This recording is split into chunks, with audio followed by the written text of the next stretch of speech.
할렐루야. 예, 9월 첫째 주일입니다. 함께 예배드리는 성도 여러분 주님의 이름으로 환영하고 축복합니다. 코로나가 아직도 심상치 않게 우리 곁에 가까이 와 있습니다. 코로나로 인해서 정부가 교회의 모든 대면 모임을 잠정 중단했습니다. 그리고 대면 예배가 중단된 지 오늘이 3주차입니다. 코로나 백신이 개발돼서 보편적으로 보급되기까지 각별히 예방에 유의해 주시기를 바랍니다.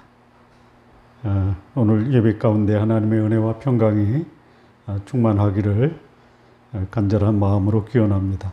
우리 함께 일어나서 묵도 드리겠습니다. 온 땅이여 여호와께 즐거이 부를지어다. 기쁨으로 여호와를 섬기며 노래하면서 그 앞에 나아갈지어다. 여호와가 우리 하나님이신 줄 너희는 알지어다. 그는 우리를 지으신 자시오 우리는 그의 것이니 그의 백성이요 그의 기르시는 양이로다. 감사함으로 그 문에 들어가며 찬송함으로 그 궁정에 들어가서 그에게 감사하며 그 이름을 송축할지어다. 대저 여호와는 선하시니 그 인자하심이 영원하고 그 성실하심이 대대에 미치리로다. 아멘. 오늘 예배를 위해서 이현주 집사님 기도 인도해 주시겠습니다.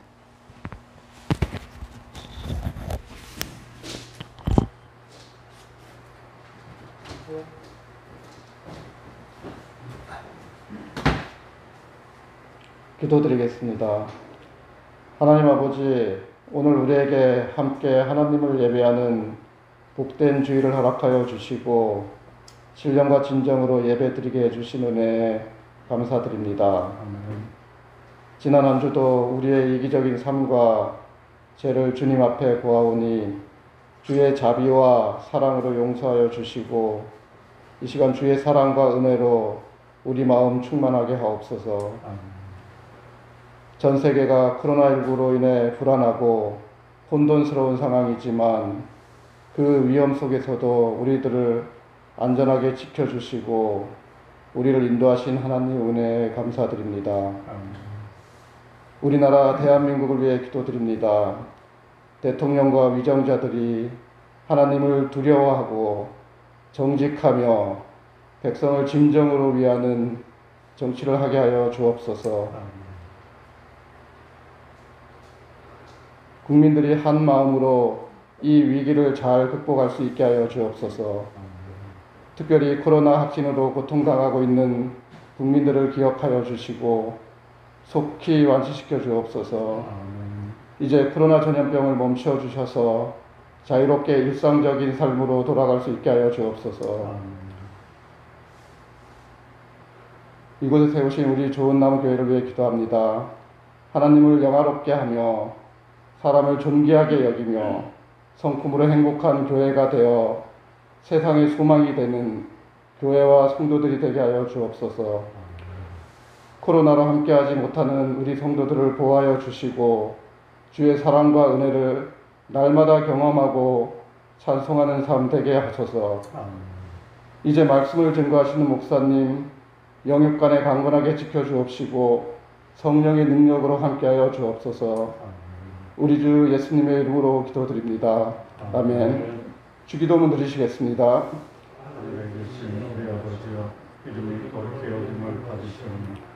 나라의 마옵시며 뜻이 하늘에서 이룬 것 같이 땅에서도 이루어지이다. 오늘날 우리에게 일용할 양식을 주옵시고 우리가 우리에게 죄 지은 자를 사하여 준 것 같이 우리 죄를 사하여 주옵시고 우리를 시험에 들게 하지 마옵시고 다만 악에서 구하옵소서. 나라와 권세와 영광이 아버지께 영원히 싸움나이다. 아멘.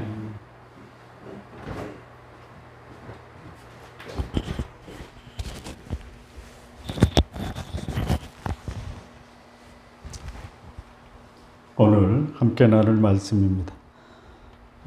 마태복음 4장 1절서부터 11절까지 말씀입니다. 우리 함께 교독하시겠습니다. 그때 예수께서 성령에 이끌려 마귀에게 시험을 받으러 광야로 가자. 시험하는 자가 예수께 나와 이르되 내가 만일 하나님의 아들이거든 명하여 이 돌들로 떡덩이가 되게 하라.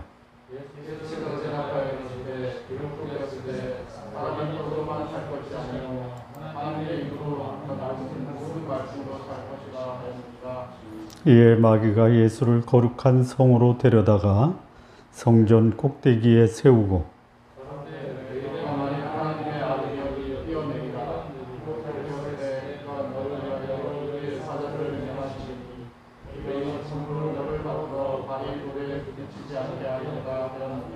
예수께서 이르시되 또 기록되었으되 주 너의 하나님을 시험하지 말라 하였느니라 하시니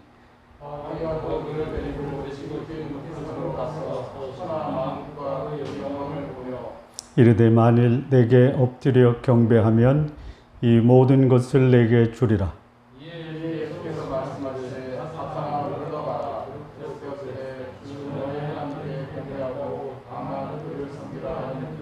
함께 읽겠습니다. 이에 마귀는 예수를 떠나고 천사들이 나와서 수종드니라. 아멘. 기도하시겠습니다.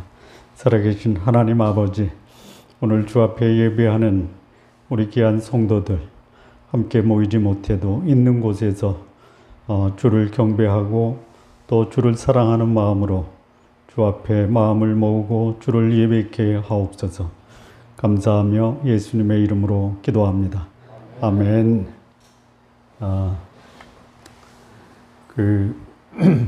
감히 마귀가 덤빌 수 없는 그 대상이 누구냐? 하나님입니다. 그런데 이 마귀는 겁도 없이 사람으로 오신 하나님 예수 그리스도까지 유혹하려고 덤비는 그야말로 겁이 없는 존재입니다. 그러니까 하나님이신 예수께서 결코 마귀의 유혹에 넘어갈 리가 없습니다.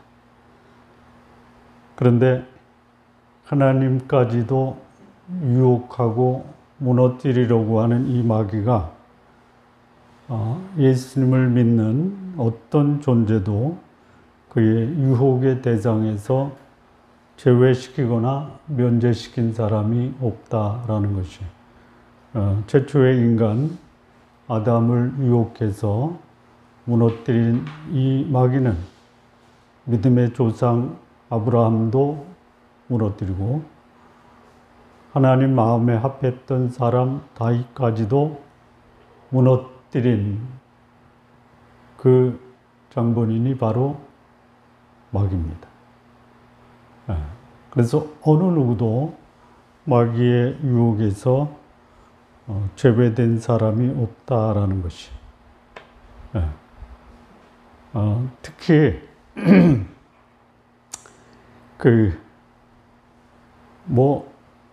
그냥 평범한 사람이 먹고 살기 위해서 최선을 다하고 유혹에 넘어가는 것에 대해서는 사람들이 별로 관심이 없습니다. 그럴 수 있겠다. 그런데 소위 지도층에 있는 사람들이 유혹을 받아 넘어갈 수 있는 가능성이 훨씬 더 많습니다. 여러분, 높은 지위에 있으면서 유혹에 넘어가는 게 낫습니까? 평범하게 살면서 유혹에 안 넘어가는 게 낫습니까? 그게 낫죠. 그러니까 평범하게 사는 게 훨씬 이 삶을 편안하고 그리고 그 삶 자체가 우리에게 행복을 줄 수 있다. 너무 높은 자리에 가려고 하지 마십시오. 자, 말씀드린 대로 예수님은 시험을 받을 필요도 없고요. 또 마귀 시험에 대응할 가치도 없어요. 근데 왜 예수님이 이런 시험을 받으셨고 예수님이 받으신 이 시험이 성경에 기록되어 있는 이유가 뭘까요? 예? 이유가 있을 거 아니야. 예수님 시험 받았다. 그런데 예수님이 말씀으로 대응해서 승리하셨다. 그게 전부냐? 아니면 예수님이 하나님인데 인간으로 오셔서 하나님으로 사셨다 이거예요. 인간이면서 하나님. 그런데 그분이 시험을 받았다. 왜 받으셨을까요? 그러니까 예수님이 시험 받은 거는 그분이 이 땅에 시험 받으러 오신 게 아니죠. 그렇죠? 받으셨어요. 왜 받으셨습니까? 질문하잖아요. 왜 받으셨을까요? 예? 이 해답을 우리는 어디서 찾아야 되냐면 성경에서 찾아야 돼요. 예, 히브리서 2장 18절을 보면요. 이런 말씀이 있습니다. 주보에는 안 나와 있습니다. 그가 시험을 받아 고난을 당하셨은즉 시험 받는 자들을 능히 도우시느니라. 그러니까 예수님이 시험을 받으신 것은 예수님이 시험 받아서 그거를 극복함으로 그 극복된 것이 예수님이 하나님이다라는 것을 증명한 것이 아닙니다. 왜 받으셨어요? 그 시험을 받음으로 고난을 받으셨어요. 그런데 고난을 받으신 이유가 뭐냐? 시험 받는 인간들을 돕기 위한. 그러니까 하나님으로서 끝나는 것이 아니라 그분은 사람으로 오셔서 사람들이 당하는 유혹과 시험을 고스란히 다 받으시고 고난받는, 시험으로 고난받는 사람을 도우시는 분으로 그분이 이 땅에서 삶을 사셨다라는 것을 보여주시고 있다라는 것이. 자, 마귀와 예수님과의 이 유혹으로 인한 소위 긴장 관계죠. 그렇죠. 그러면 예수님과 이 마귀와의 그 긴장 관계는 경제적인 문제입니까? 종교적인 문제입니까? 아니면 그 소위 말하는 정치적인 문제입니까? 아니면 인간관계의 문제입니까? 어떤 겁니까? 이 내용을 보면 먹는 거 나오죠? 그리고 폼 잡는 거 나오죠? 뛰어내리라 전사들이 발을 받칠 거다. 그리고 천하만국을 보여주며 절하라. 그러면 다 주겠다. 이 정치적인 거죠. 그런데 그러냐 이거죠. 마귀와 예수님과의 대립관계는 근본적으로 무슨 문제예요? 하나님과 마귀의 관계는 인간관계의 대립이 아니죠. 경제적인, 사회적인, 정치적인 이런 문제가 아니죠. 무슨 문제예요? 영적인 문제다라는 거예요. 그러니까 우리가 당하는 소위 뭐 신앙인이든 신앙인이 아니든 그가 당하는 문제, 갈등, 유혹은 정치적인, 경제적인, 사회적인 인간관계의 문제를 뛰어넘는 무슨 문제다? 영적인 문제다라는 거예요. 그 배후에 누가 있다?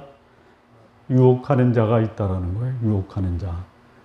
어떻게 저 사람이 저럴까? 그 사람이 그럴 수 있어요. 왜? 뒤에서 조종하고 영적인 세력이 그를 유혹할 수 있다라는, 이거를 볼 수 있어야 된다라는 거예요. 예수님이 이 땅에 오셔서 먹는 문제 해결하러 오신 게 아니죠.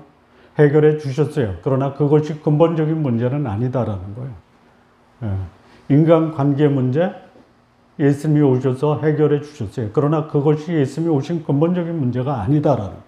예수님이 이 땅에 오신 목적이 뭐예요?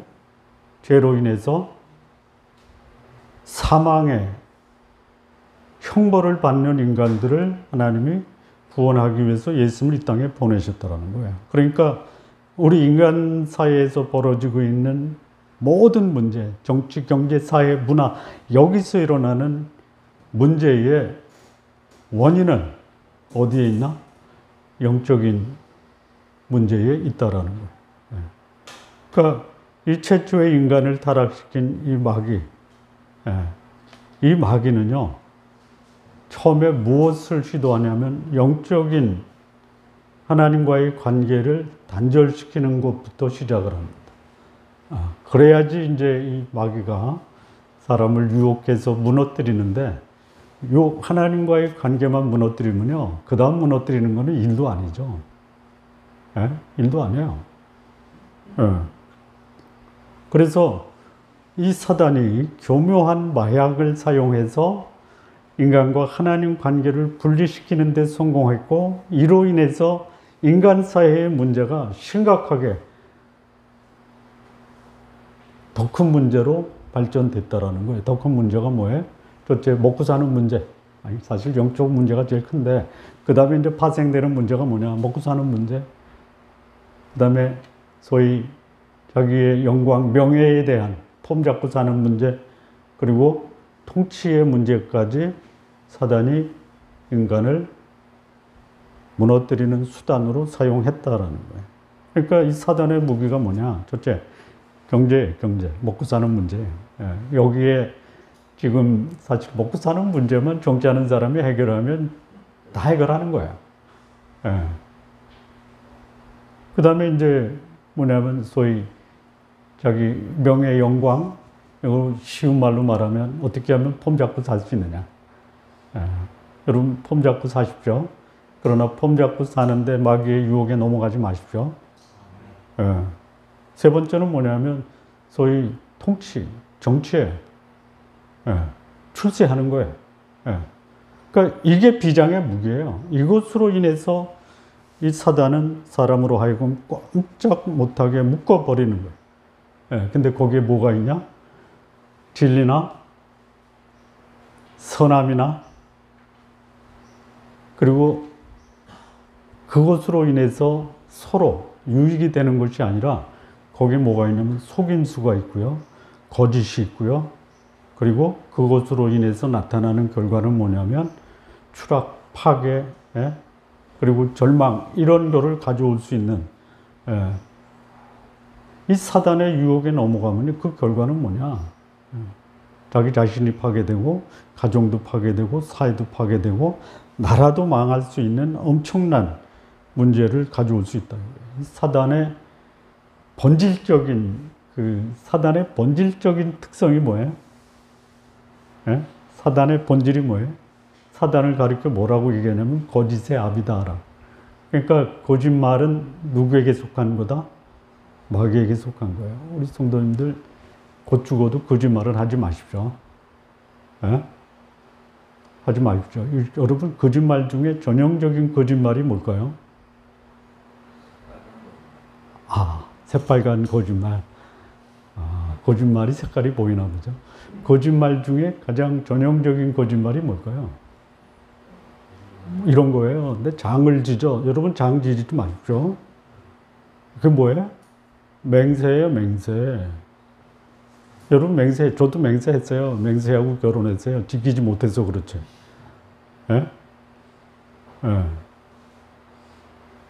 왜 당신을 위해서 목숨을 줄 거야? 변함이 없어요. 못 지켜서 그렇죠. 거짓말 아니에요? 그러니까 이게 어디서부터 왔냐? 거짓말의 명수인 마귀로부터 온 거예요.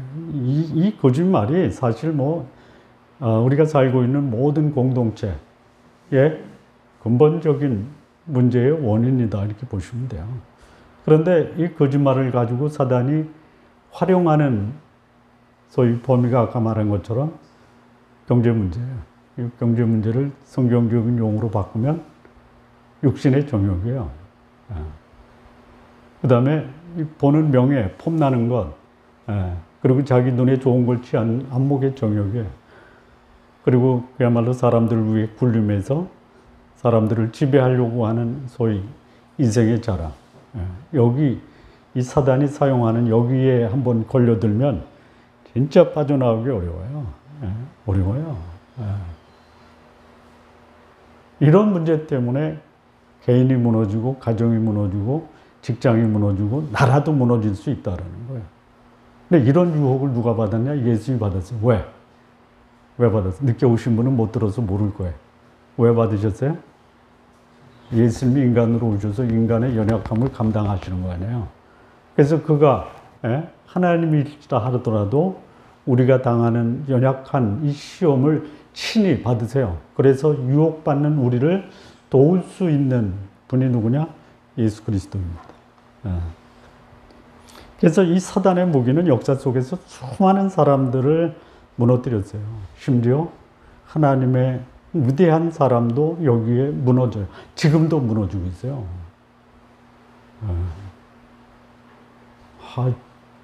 미국의 대표적인 21세기의 그 목사님 중에 한 분이 있어요. 있어요. 무너졌어요. 뭘로 무너졌어요? 안목의 정욕으로 무너졌어요. 무너져요. 그분이요.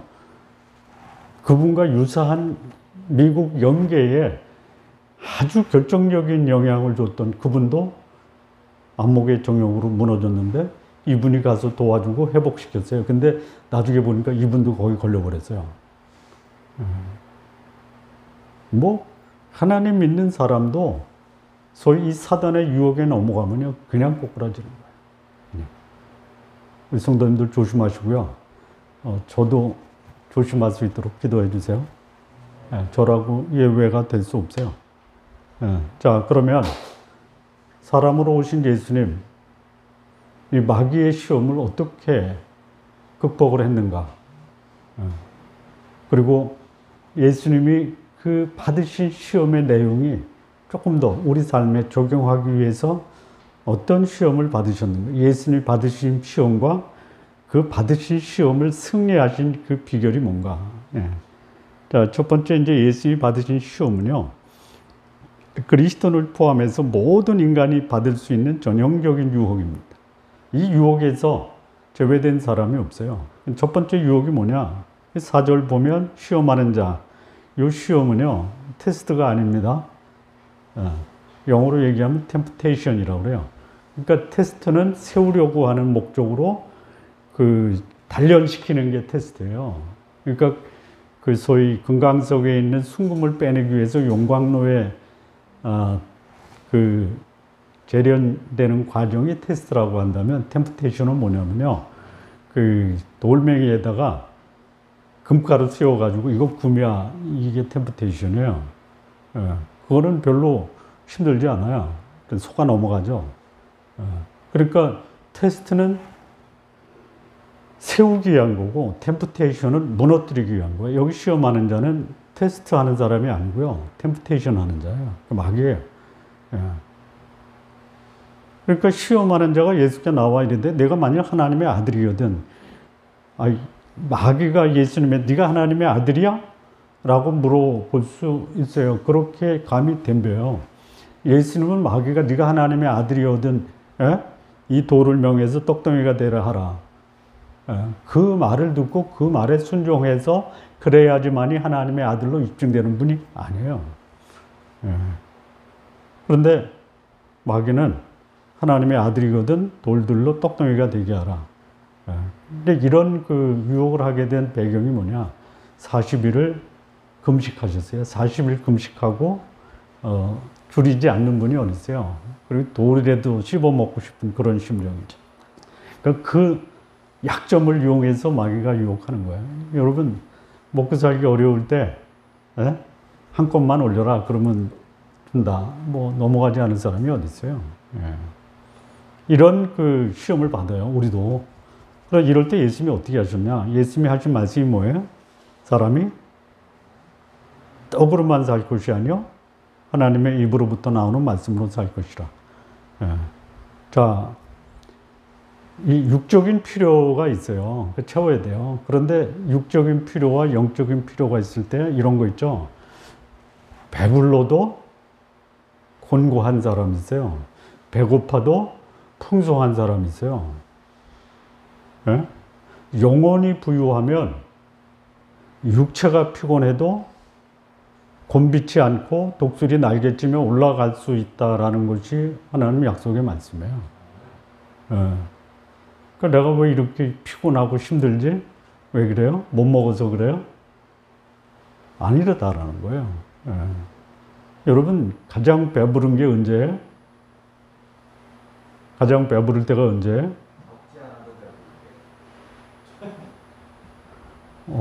맞는 말인데요. 그 말을 달리 표현하면요. 안 먹었는데도 배부르는 거예요. 안 먹고도 배부른 게 진짜 배부른 거 아니에요? 예수님이요. 열심히 일하셨어요. 그 제자들이 먹을 것을 갖다 드리려고 그랬는데 나는 이미 먹었다 그러거든요. 누가 먹을 거 갖다 줬나? 그랬더니 예수님이 뭐라 그래요? 그 요한복음 4장 33절이에요. 예수께서 이르시되 나의 양식은 나의 보내신 이의 뜻을 행하며 그의 일을 온전히 이루는 것이다 라고 했어요. 그러니까 내가 가치 있고 보람 있고 하늘이 나에게 준 그 사명과 소명에 충실하면요, 죽어도 괜찮아요. 안 먹어도 괜찮아요. 근데 예수님이 40일 줄였어요. 금식하셨어요. 그러니까 먹는 거 가지고 유혹해요. 이게 누가 당하는 유혹이에요? 누가 당하는 유혹이에요? 사람들이 당하는 유혹이에요. 예. 그런데 진짜 그런 분들 있어요. 우리 사회에요. 예. 거룩한 일을 하고 가치 있는 일을 하면서 경제적으로 어려움을 당해도 하는 그 일에 보람과 가치가 있다 보니까 그 삶이 그야말로 풍요롭고 사람들에게 감동을 준다 이거죠. 하나님의 뜻을 향하는 것이냐, 내 육신적 필요를 채우기 위해서 일을 하느냐, 예수님이 보여주신 그 교훈이 뭐예요?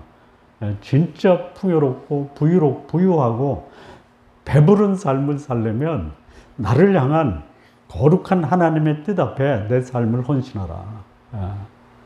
그 교훈을 주기 위해서 예수님이 이 시험에 대해서 받으신 거예요. 마귀는 자기가 유혹하면 예수님도 무너뜨릴 것이다. 안 무너지죠. 그 예수님 시험을 받음으로 우리에게 주신 교훈이 뭐냐? 안 먹고도 배부른 비결이 있다 이거예요. 그게 뭐예요? 나를 향한 거룩한 하나님의 뜻 앞에 순종하는 삶을 살아라 이거다라는 거예요. 자, 두 번째 마귀가 유혹한 것이 뭐냐면요, 5절인데요. 이에 마귀가 예수를 거룩한 성으로 데려다가 성전 꼭대기에 세우고 이르되 네가 만일 하나님의 아들이거든 뛰어내려라. 기록되었을 때 그가 너를 위하여 그의 사자들을 명하시리니 그들이 손으로 너를 받들어 발이 돌에 부닥치지 않게 하리라 하였느니라. 여기 또 그랬죠. 너가 하나님의 아들이거든. 여러분, 마귀가 너 하나님의 아들이야 라고 얘기해서 그것을 확인시켜 주는 분이 예수님이 아니에요. 그리고 또 여기 보는 성전 꼭대기에 올라가요. 높아요. 뛰어내리라. 그러면 그 천사들이 하나님의 사자들이 와서 그 발이 돌에 닿기 전에 다치지 않게 받들 것이다. 한번 보세요. 우리 어느 집사님이나 장로님이 성전 꼭대기에 올라간 것도 진짜 참 사람들이 볼 때 야 대단하다 그러죠. 올라간 것만 해도요. 성전 꼭대기니까. 성전 꼭대기에 뭐가 있어요? 예? 뭐가 있어요? 철탑이 있죠. 철탑까지 올라간 것도 대단하죠. 거기서 한번 흔들어 보세요. 그러면 사람들이 환호할 거 아니에요. 근데 뛰어내렸어요. 예, 곤두박질 친 게 아니에요. 똑바로 떨어지는데 거기에 천사들이 와서 딱 발을 받치는 거예요. 어떻겠어요? 어떻겠어요? 엄청 뭐예요? 폼 나는 거예요. 폼 나는 거. 여러분 폼 잡고 사십시오. 그러려면요 성전 꼭대기에서 뛰어내리고 전혀 다치지 않아야 돼요. 열심히 뛰어내리고요. 천사들이 와서 발을 받쳐서 전혀 다치지 않게 그 안전하게 보호받을 수 있는 분이에요. 그러니까 이 마귀가 유혹하는 이 유혹의 두 번째는 뭐냐? 명예와 그야말로 폼나는 인생을 위한 유혹을 하는 거야. 안 하겠어요? 여러분, 이 그야말로 폼나는 인생을 걸고 사는 사람들이 누구예요? 누구요?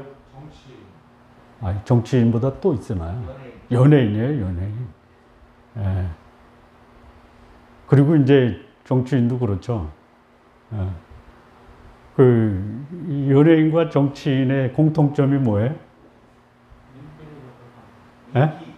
인기를 먹고 사는 거. 아니에요. 마이크 앞에 서면 놓지를 않는다.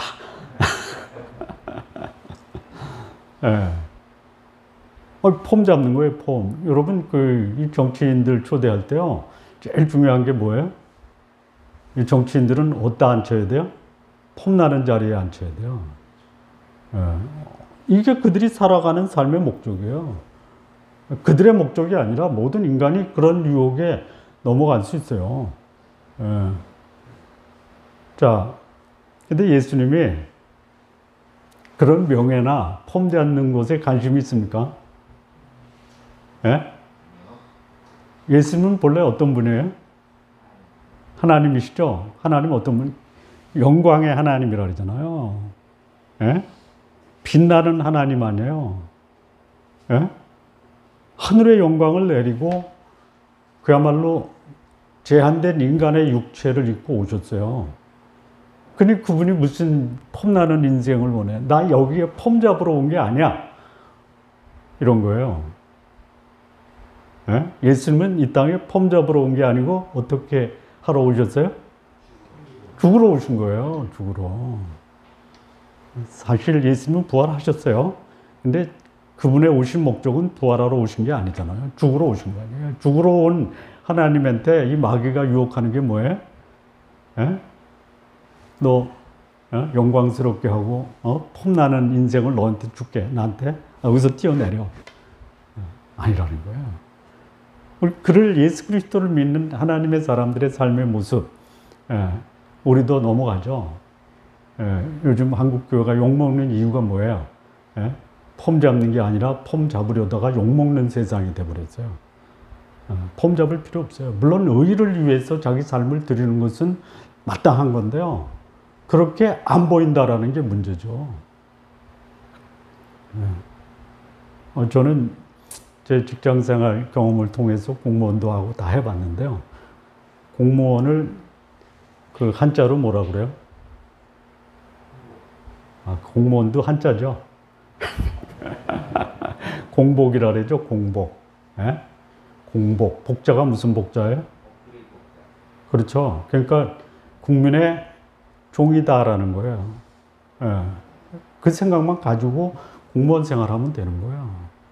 근데 그야말로 실무자, 그 다음에 중간관리자, 그야말로 고위층에 있을 때 이분들의 생각이 다를 수 있어요. 예. 처음 가졌던 국민을 위해서 봉사한다라는 마음으로 승진해도 높은 자리에 올라가도 그런 마음을 가지고 있으면 유혹이 안 넘어가요. 들어올 때 내가 공무원 되는 그 이유가 뭐냐? 국민을 섬기기 위해서 공무원이 됐다. 그러면요, 이거는 기능이에요, 기능.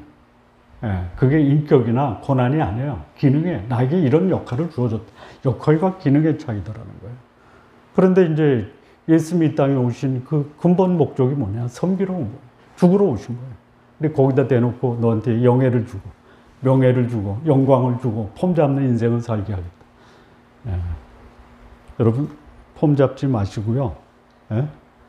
나는 이 땅에 죽으러 왔다.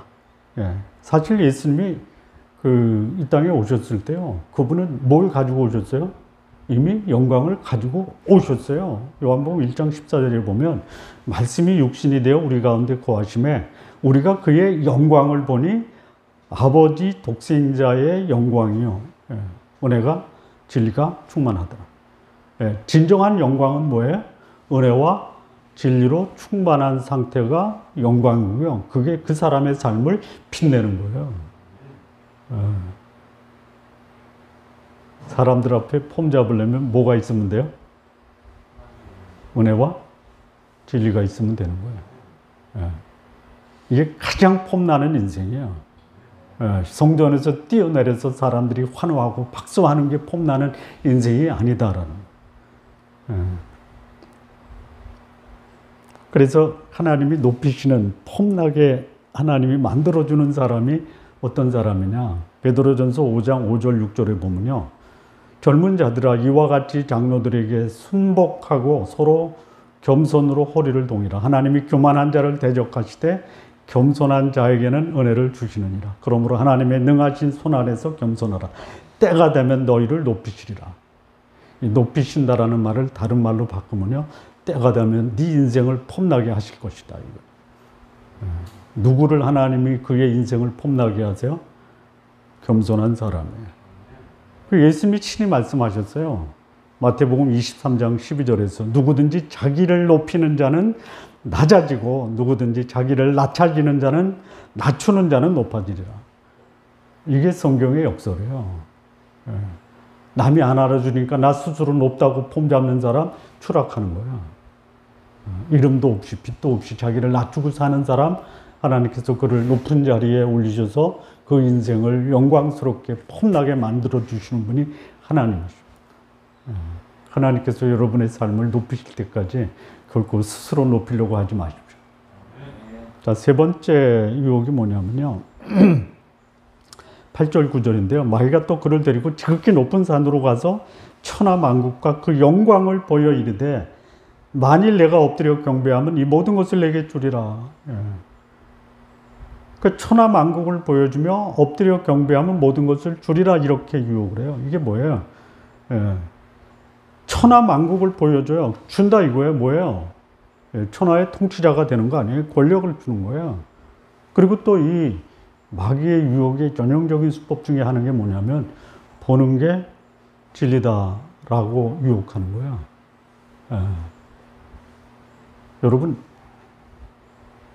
황금을 보여주고요.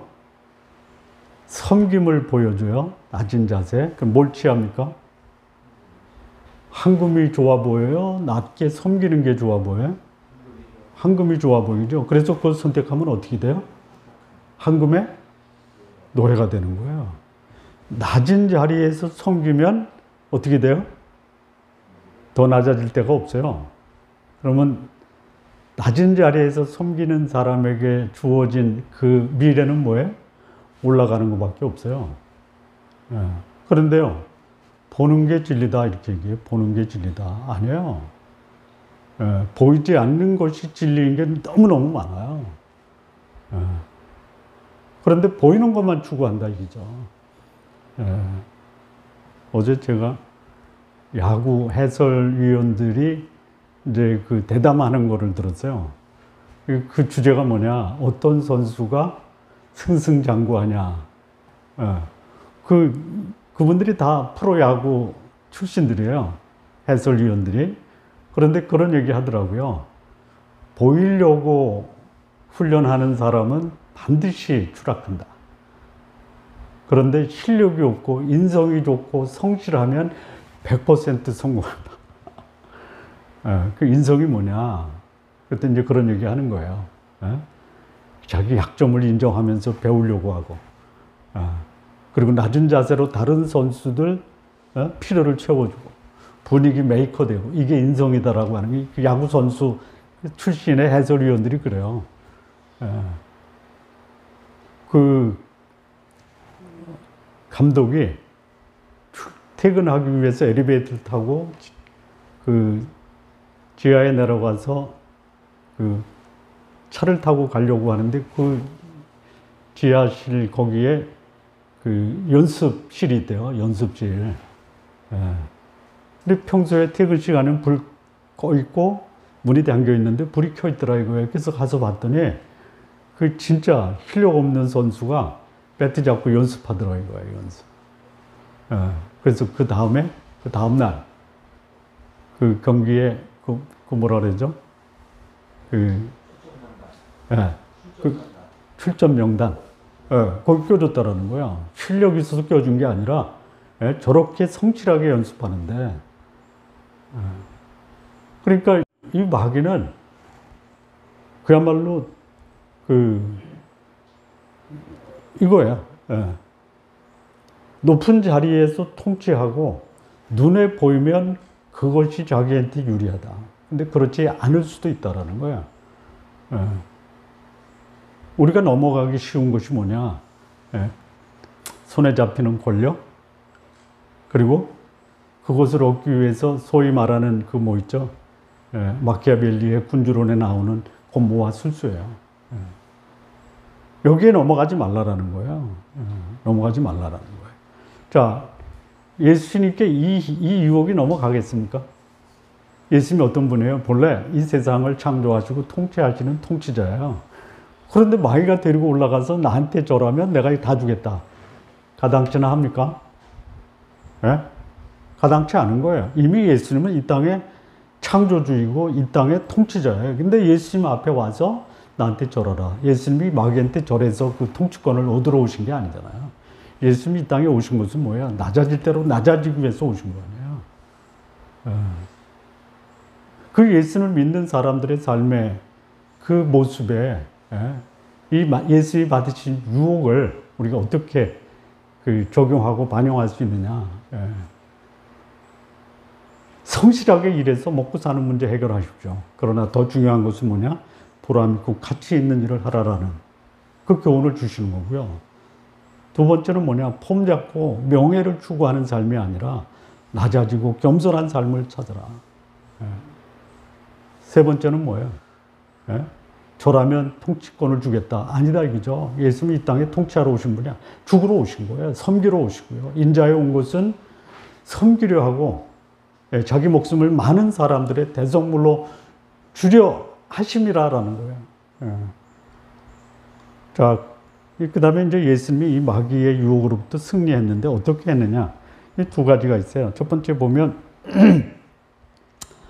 성령에 이끌렸다라는 거예요. 1절. 그때 예수께서 성령에 이끌려 마귀에게 시험을 받으러 광야로 가자. 자, 시험을 받는데 누가 이끄신 거예요?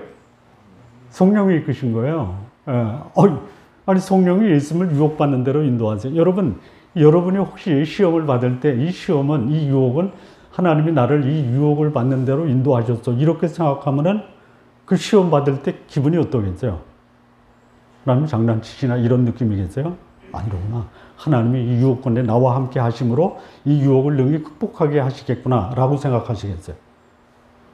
두 번째죠. 자, 여기 이끌다라는 것이요. 헬라어의 아나고인데 이 단어는 아나와 아고의 합성어예요. 아나라는 뜻은 뭐냐면 위로, 높은 데로, 목표회로라는 의미고 아고는 가다 이거예요. 그러니까 성령이 예수님을 이끌어서 마귀에게 시험을 받게 하는 것은 목적이 있는 거예요. 그 목적이 뭐야? 아까 서론에서 말씀드린 것처럼 성령께서 성자여 당신이 이 땅에 오신 목적이 뭡니까? 죄로 인해서 사망의 권세에 얽매여 있는 자를 구원하여 하나님의 자녀가 되고 영생을 주기 위해 오신 것이 아닙니까? 그러면 당신은 먼저 인간이 어떤 상황에서 연약하고 무너지고 유혹에 쉽게 넘어지는지를 한번 경험해 보셔야 되지 않겠습니까? 그래서 그 유혹을 받으신 거예요. 성령이 함께 하시는 거예요. 자, 성령이 함께 했다라는 그 말이 뭐냐면 성령, 성자, 성부 하나님이 함께 계셨다라는 것으로 이해하셔도 돼요. 성부는 빠졌다?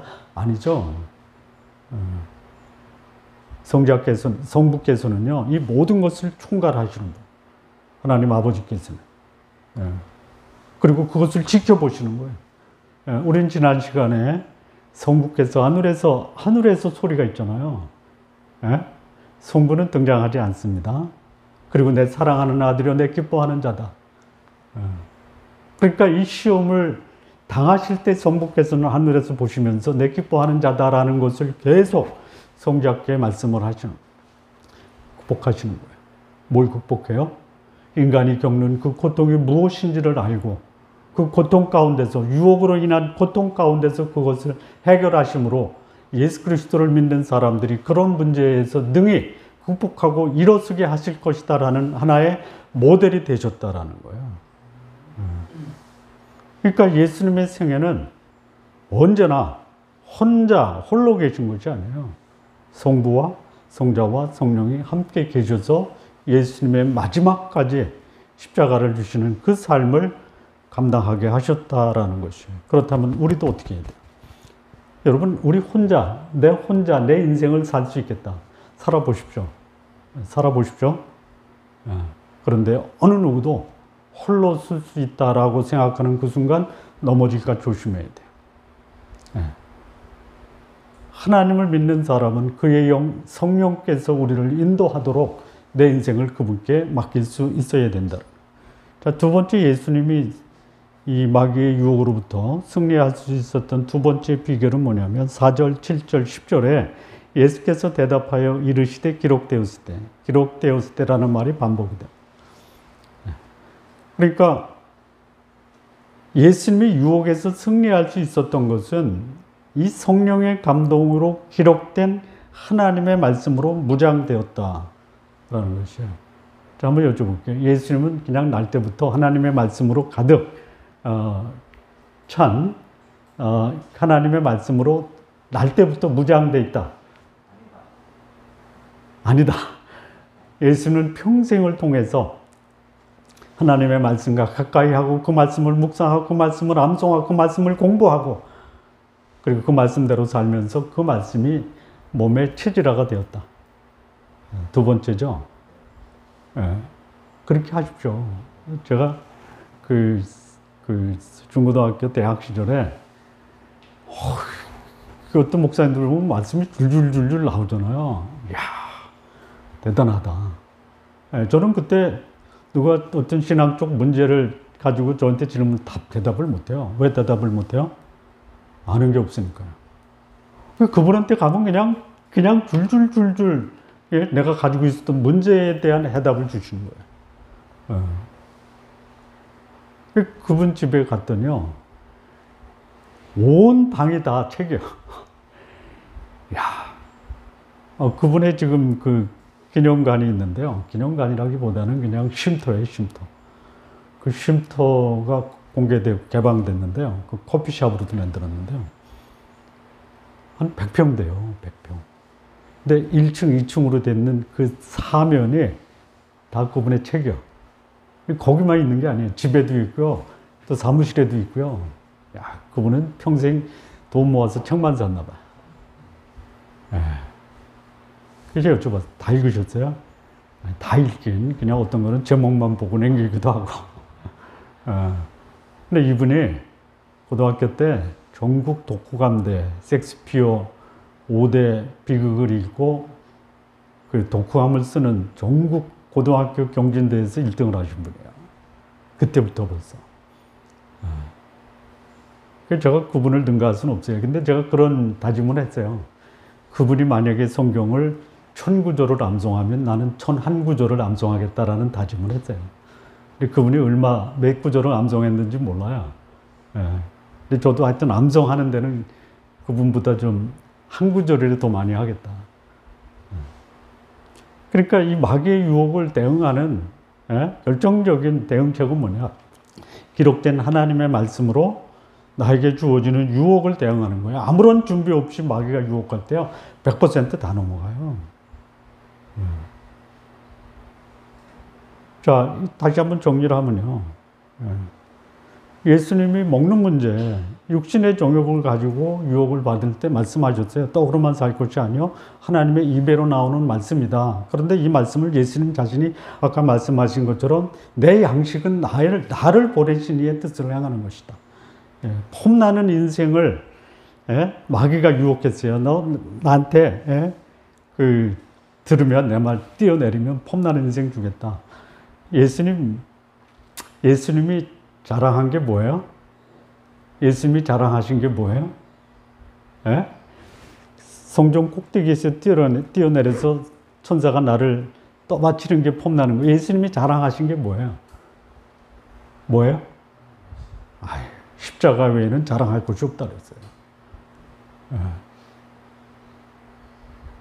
역사 속에 많은 위대한 위인들이 자기 목숨을 버렸잖아요. 대의를 위해서. 그리고 그런 대의를 위해서 목숨 버린 사람들을 우리는 지금도 그들을 존경하잖아요. 의인이라고 하면서. 예수님의 자랑은 폼나는 게 아니고요. 십자가에 죽는 거예요. 자, 눈에 보이는 거. 육신 안목의 정욕 있잖아요. 그거 유혹받을 때 예수님이 주 너의 하나님을 경배하라라고 말씀하셨어요.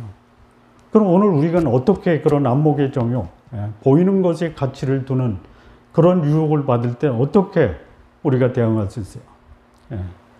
디모데후서 2장 22절에 보면요. 내가 청년의 정욕을 피하고 주로 깨끗한 마음으로 부르는 자들과 함께 의와 믿음과 사랑과 화평을 쫓으라.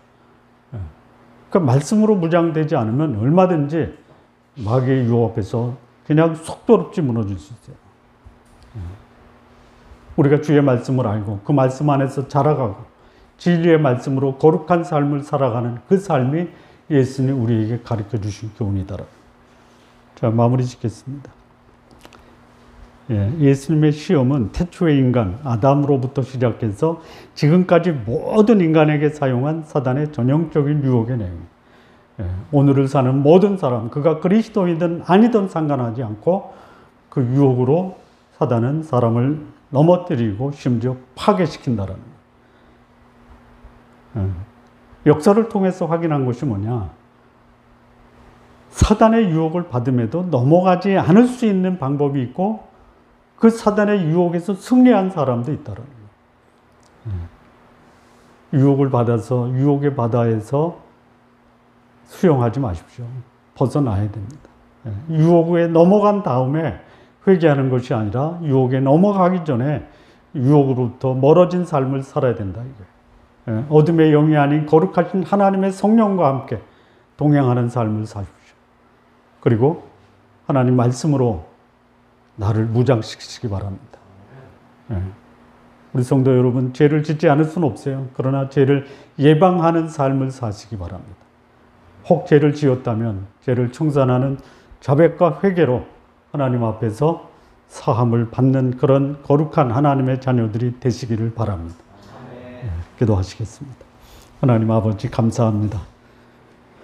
예수님이 받으신 그 유혹을 받아야 되는 분이 아니지만 우리를 위해서 친히 유혹과 시험을 받고 승리하시면서 우리에게 모범이 되신 그 좋은 귀한 교훈을 우리가 받아 사단의 유혹으로부터 승리하는 거룩하고 복된 삶 살아가는 귀한 성도님들 되게 하옵소서.